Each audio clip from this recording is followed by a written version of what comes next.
हम कहाँ जा रहे हैं? रायपुर। Bhilai to Raipur, right? वो भी वो रायपुर भिलाई में तो नहीं आता ना? नहीं, हाँ नहीं, इसको भी नहीं मालूम। अलग है। रायपुर अलग है, हाँ। रायपुर वाले बहुत गाली मारेंगे हम लोग। हेलो एवरीवन, अस्सलाम वालेकुम। I am Sophia man, that is from Bhilai and welcome to my first YouTube blog. Yes, मैं नेचुरली इंस्टाग्राम पे पोस्ट करती हूँ, बट मेरे जो स्टूडेंट्स हैं और जो मेरे क्लाइंट्स हैं उनका था कि नहीं, हमें पूरे डे का भी देखना, तो तुम पूरे डे का भी डालो। एंड बहुत ही हिम्मत जुटा कर आज का दिन मैंने चूज़ किया, बिकॉज आज का दिन बहुत ही ज़्यादा स्पेशल है। मैं फर्स्ट टाइम अपने एरिया छोड़कर कहीं और जा रही हूँ बुकिंग के लिए, और वो है भिलाई टू रायपुर। नेचुरली मैं व्लॉग्स जल्दी बना नहीं पाती, बिकॉज इतना मेरे पास टाइम होता नहीं, तो छोटे मोटे क्लिप्स वगैरह ले लेती हूँ। अभी भी मैं ऑलमोस्ट रेडी हूँ। तो ये जो बुकिंग है ये मेरी नहीं है, ये मेरी टीम मेंबर की है, और उन्होंने हम सबको इनवाइट किया है अपने हेल्प के लिए। पर साथ ही साथ हम वहाँ आज रात रुकने भी वाले, बिकॉज हमें बहुत लेट हो सकता है। तो ज़्यादा बतौलेबाजी ना करते हुए फटाफट निकलते हैं, बिकॉज मेरे बाकी के पार्टनर्स मेरा वेट कर रहे हैं। मुझे उन लोगों को पिक भी करना है और हमें साथ में निकलना है यहाँ से रायपुर। तो स्टे ट्यून, बने रहो मेरे साथ, चलते हैं। सो देरी ना करते हुए सबसे पहले मैं पहुंची आफरीन के घर उसको पिक करने के लिए, बिकॉज हम दोनों को यहाँ से साथ में ही निकलना था पावर हाउस, क्योंकि बाकी के सारे मेंबर्स हमें पावर हाउस में ही मिलने वाले थे। हेलो जी, आ जाइए, आप ही का इंतजार था। अरे रे, मैं व्लॉग कैसे आफरीन को पिक बनाऊंगी? करने के बाद हम दोनों पहुंचे पावर हाउस, बिकॉज हमारे जो बाकी के टीम मेंबर्स थे वो वहीं पर आने वाले थे और हम यहाँ से साथ में जाने वाले थे। वैसे पहले हमारा प्लान बस से जाने का था, बट धूप इतनी ज़्यादा थी और हमें डाउट था कि सेकेंड डे हम शायद टाइम पर वहाँ से ना निकल पाए, इसलिए हम लोगों ने डिसाइड किया कि हम अपनी अपनी गाड़ियों से ही जाएंगे, बिकॉज हम दोनों के पास ही गाड़ी थी और यहाँ से जाने वाले 4 लोग थे। तो बिस्मिल्लाह कर कर हम फाइनली निकले हमारी डेस्टिनेशन के लिए, जो थी रायपुर में। और रास्ता बहुत ही आसानी से गुजरा था माशाल्लाह, बहुत आराम से हम पहुंच गए थे हमारी अप्पी के घर। वहां पहुंच के हमने थोड़ा रेस्ट किया, हमने वहां पे अपने कोन प्रिपेयर किए, क्योंकि हमें डाउट था कि शायद डेस्टिनेशन में हमें ये सारी चीज़ें करने का टाइम ना मिले, बिकॉज हम ऑलरेडी थोड़े से लेट हो चुके थे।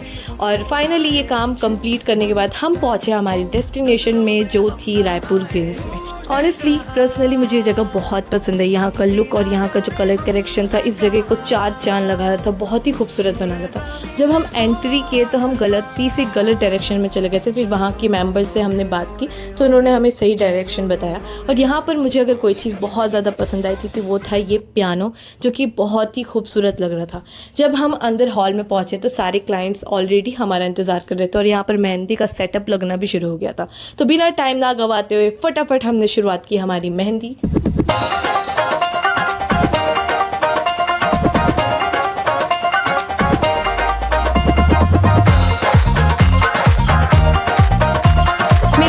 ज़्यादातर बच्चे थे, बिकॉज जो बच्चे थे वो बहुत ही एस्थेटिक डिज़ाइंस लगवाना चाहते थे। सिंपल था बट बहुत ही प्यारा प्यारा था, तो मैंने ज़्यादातर बच्चों के लगाए। बहुत सारे बच्चों के तो मैं क्लिप्स ही नहीं ले पाई, क्योंकि बहुत ही रश हो रहा था और टाइम भी निकल रहा था। फिर मैंने लास्ट में 2 आंटियों को लगाया और उसके बाद मैंने अपनी मेम्बर्स की थोड़ी बहुत हेल्प की। उसके बाद यहाँ पर 10 बजते बजते सारा मेहंदी का सेटअप उठना शुरू हो गया था और यहाँ का काम कम्प्लीट हो चुका था।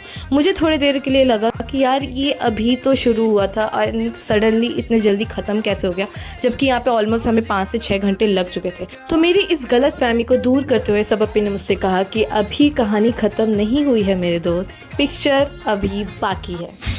A few moments later. तो जैसे कि मैंने आप लोगों को बताया कि पिक्चर अभी बाकी है मेरे दोस्त, बिकॉज जो हमारे इंपॉर्टेंट क्लाइंट्स थे जिन्होंने बुकिंग कराई थी उनकी मेहंदी अभी तक हुई नहीं थी, और ये बात मुझे रास्ते में पता चली। I feel like oh my God, ये तो बहुत ज़्यादा इंपॉर्टेंट है। तो सबसे पहले हम पहुँचे हमारे क्लाइंट के घर पर, जहाँ पर वो हमारा ऑलरेडी वेट कर रही थी।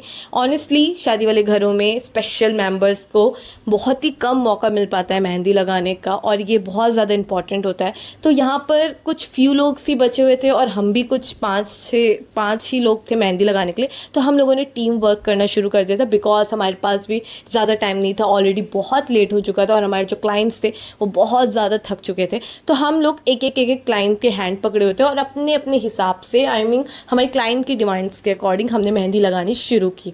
और यहाँ पे आप देख सकते हो कि डिज़ाइंस कितने प्यारे लग रहे थे। और मेरा सबसे ज़्यादा फेवरेट पार्ट ये था जहाँ पे हमने अंकल और भैया के हाथ में इतने प्यारे प्यारे मंडला डिज़ाइंस बनाए थे जो कि माशाल्लाह उन लोगों के हाथ में बहुत प्यारे लग रहे थे। और ये रहे हमारे ब्यूटीफुल लेडीज़ के हैंड्स जो कि बहुत ज़्यादा सुंदर दिख रहे थे। हमारे क्लाइंट्स को डिज़ाइंस बहुत ही ज़्यादा पसंद आए, इवन हमें भी ये डिज़ाइंस बहुत पसंद आए। एंड फाइनली यहाँ का काम सक्सेसफुली कंप्लीट करने के बाद हमने राहत की सांस ली और हम निकले हमारे घर के लिए।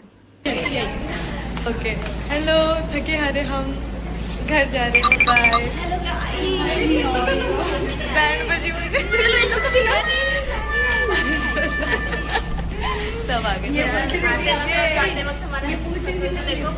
आज की बुकिंग कंप्लीट हुई। बहुत थक गए हैं, चेहरे पे दिख सकता है वाट लगी हुई है, बट फिर भी मजा आया। तो यहाँ से काम सक्सेसफुली कंप्लीट करने के बाद हम निकले हमारी अप्पी के घर के लिए, बिकॉज हमें आज रात को यहीं पर स्टे करना था। एंड देन नेक्स्ट मॉर्निंग जब हम उठे तो अप्पी ने हमारे लिए बहुत ही यमी सा ब्रेकफास्ट रेडी किया हुआ था।